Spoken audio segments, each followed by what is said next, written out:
Welcome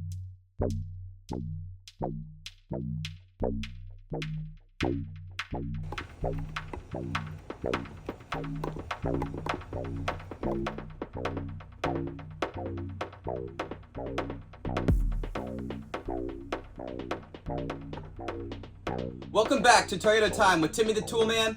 I'm Sean, and today we're on location in San Francisco, California at our buddy Chris's house because we're going to replace a brake booster. Now, the reason you might be watching this video to replace your brake booster is because the efficiency of your braking has degraded.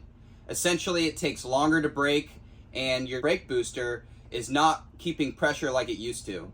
There could be some type of internal leak. It's wearing out. Maybe one of the seals is going. Who knows? Now, the brake booster amplifies your braking force.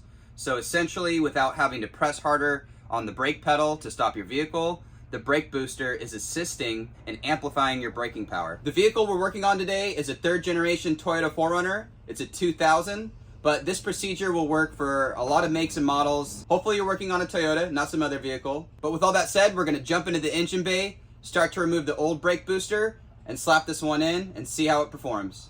So here's the brake booster that Chris purchased off of Amazon.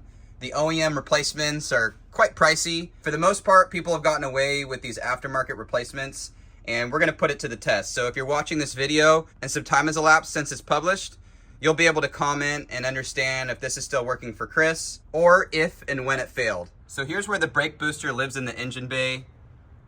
It's on the driver's side towards the firewall. And Chris has got some additional aftermarket accessories that are gonna make this a little bit more interesting, as you can see. I think our plan of attack is to remove the charcoal canister. It's pretty easy to remove, and it will give us a lot more room to work inside this area and get access to the lines and the bolts we need to remove. So let's start to remove this charcoal canister to give us a little more room. So there's just some simple hose lines that you can disconnect. If you get confused, you can mark these. Or you may not even be removing your charcoal canister because you can work around it and possibly get to everything you need to get to remove the brake booster.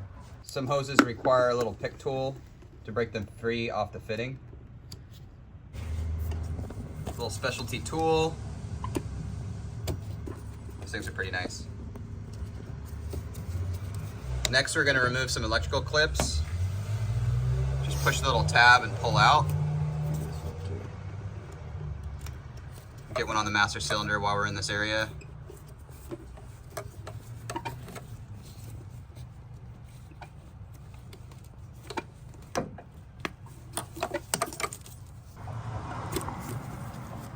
Which one was that one? The bottom one. Connection or hose? The hose. To get the charcoal can. Oh, and then I gotta get this one.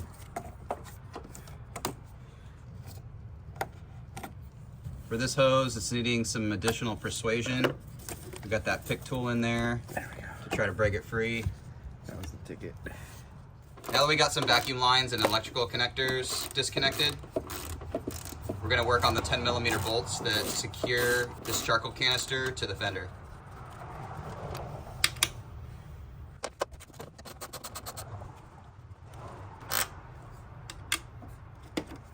There's 2 bolts on the fender. So down below here, you have a nut that fits onto a stud.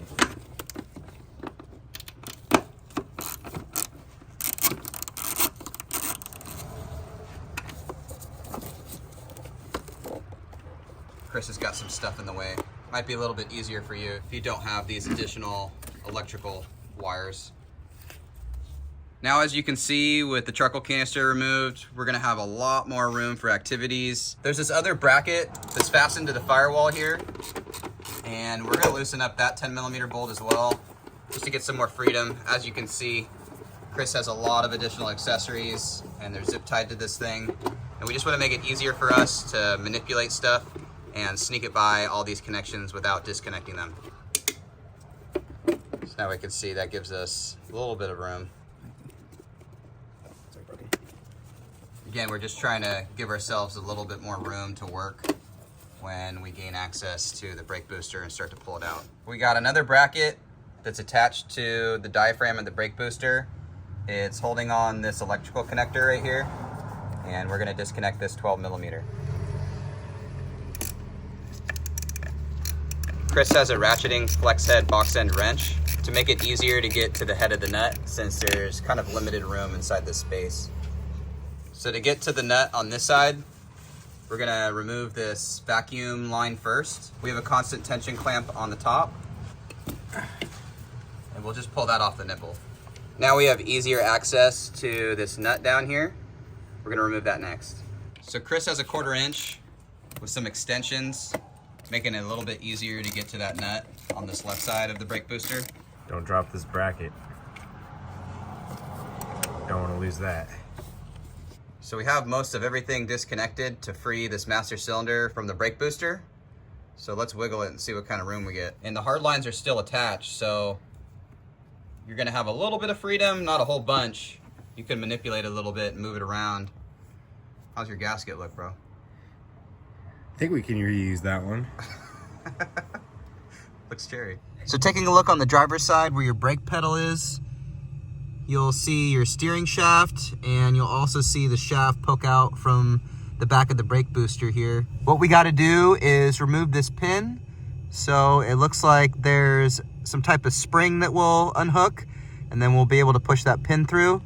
And then the brake booster itself is secured to the firewall with 4 12mm nuts, and we'll have to release those as well.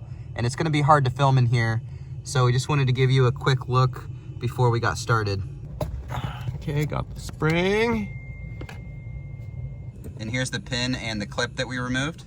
So spring and pins removed, and it's hard to get in here. You kind of have to contort your body, but we're using a 1/4 inch ratchet with a long extension because the threads or the studs on the back of the brake booster that fit through right here are pretty long.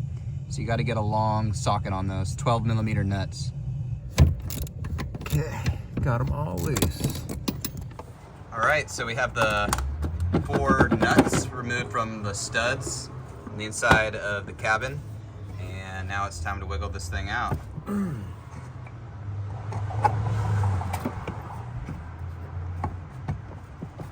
Oh, this thing's stuck, dude.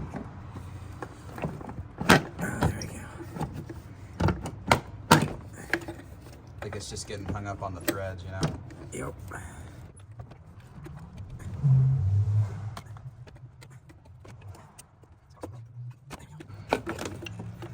All right. Look at that, dude. She's free. All right, here are the 2 brake boosters side by side. Looks like the original one was made by MasterVac. And we just want to compare to make sure everything looks fairly similar, and it does. Now, one thing we're noticing on the older brake booster is that this is got a lot of play. A lot of up and down, around, and in and out, obviously you can see here. We go to the new one, and I can't really bend it over much at all. And in and out play, there's just none. It's completely tight. So this definitely does not seem right. We're glad we're replacing this. So next thing we have to do is mimic or match the distance that this peg sticks out, or this portion where the master cylinder presses onto. And to do that on the new one, you can just adjust the screw and then tighten down that lock nut exactly where you want it. So what we're gonna do is get a straight edge or a ruler and put it across the surface here and just see how much this protrudes.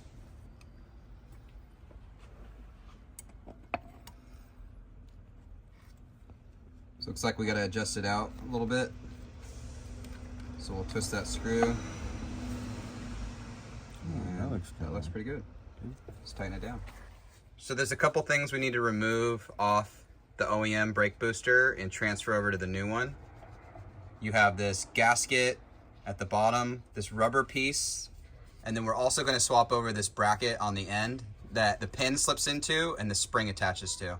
So we want to get this bracket in the right position on the new one. So we're just taking some quick measurements. We're about 4.5 inches to the bottom of that bracket. We have a 14mm box end. We got some KNIPEX pliers to just hold the bracket while we release it. And there she is. The new one came with a nut, but this zinc coated OEM nut looks prettier. Wouldn't you say? I would definitely say. Way more prettier.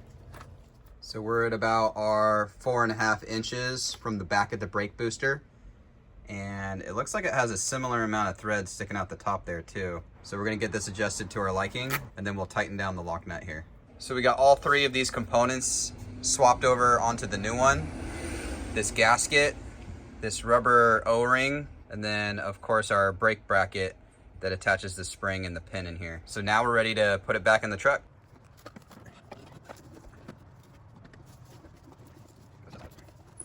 There we go.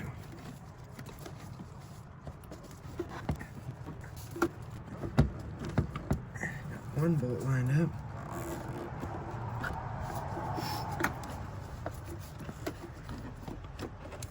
So the trick is lining up all these studs with the holes. It just takes a little bit of wiggling and manipulating it, getting it in the right position so you can push it back. Golly. So Chris was on the inside moving a bracket out of the way so that this could fit in. It was getting hung up on the inside of the cabin here. This is the bracket that I kind of had to wiggle around to get the studs to be able to line up so that Sean could kind of push the booster itself into position. This bracket was basically getting in the way of the studs. We got to get our 4 nuts on the studs to secure the brake booster to the firewall. And then we're also going to re-hook up our spring, our brake pedal, and the pin to this bracket on the end of the brake booster. So we installed our custom OEM Plus gasket we made. Looks pretty slick. And we're going to slide the master cylinder back into place and start securing things back to where they belong.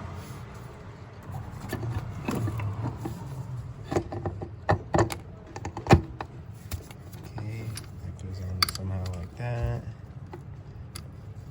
Put this bracket back on. It's attached to this electrical connector. So we got this nut on the right side, and now we're working on the left side. First we have to attach this bracket, and it fits into this little pin. This pin didn't line up originally. It actually was kind of like moved, and you can twist this thing with your hand to get it to line up properly.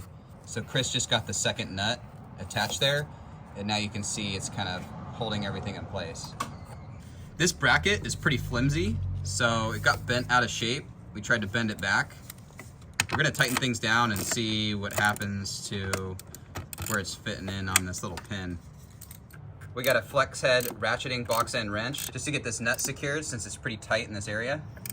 We got a connector that we're gonna reattach to the side of the master cylinder reservoir. Click that into place. We're also gonna reattach the vacuum line. Chris has aftermarket silicone hoses, so he cut these to length. And the way this nipple is positioned, I think we're gonna go ahead and cut this hose a little bit so it fits on there better. So we cut off a little piece here because the way this nipple is routed is not allowing for the hose to have a good run. We got the constant tension clamp, and we're just gonna move that back into a position. Time for the charcoal canister to go back into its home. Go to your home. Cover up some of this rat's nest a little bit.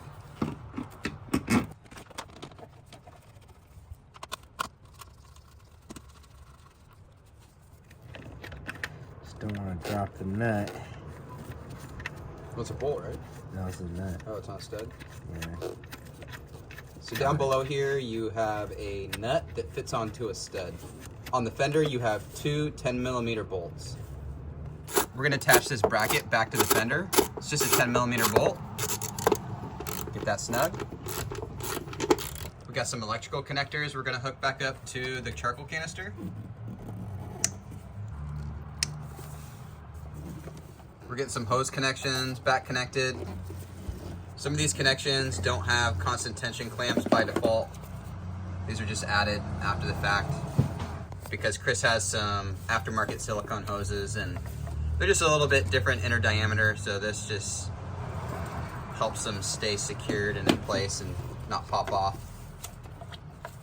So we're gonna connect the rest of the vacuum lines or the hoses, the soft lines, back to the charcoal canister. Then we're ready to boost. And then we should be good. Just make sure you hook everything back up to where it came from. If you're working on a different vehicle or you have a different setup, maybe like an 01, 02 4Runner, you won't have your charcoal canister in the way. This is probably gonna be an optional step for you. But just get everything connected back to where it originally came from. And if you need to, take pictures just so that you can reference it in case you get confused. So now that we got everything connected, I think we're ready to take this thing for a test drive. Way better. Feel more potent? Yeah, like there's no like the amount of slop is like way less. A little more tight? Yeah. Oh, dude. It sunk like way more in than it did before too. Essentially, when you start your vehicle, the brake pedal should kind of depress a little bit or sink down. And he just experienced that. So we're gonna take it for a test drive and see if this brake booster is boosting us. All right, we're all done with this job. We got the new brake booster all buttoned up. We took it for a test drive, and things so far seem to be improved with the brake response and the abruptness of the braking. So at the end of the day, replacing the brake booster definitely helped with Chris's braking experience. This job is pretty straightforward. There's just a handful of fasteners, maybe some vacuum lines and electrical connections, and you got this thing out. The trickiest thing probably is just getting underneath the driver's side kick panel to where you have to access some of that stuff you need to release. And that's kind of tight quarters, and it's kind of awkward to bend your body in that space. So I think that's probably the most challenging part of this job. But after 190,000 miles, this brake booster definitely did its job for quite some time, over 20 years. But it was definitely getting tired. And you can tell by the play in the plunger shaft. So with all that said, we thank you for watching. We thank you for subscribing. If you have any questions or comments, do that below. If you haven't subscribed yet, click that subscribe button. It helps us out quite a bit. But we'll see you in the next one, where we got some more sick mods lined up for you. So take care, bye-bye, and happy wrenching.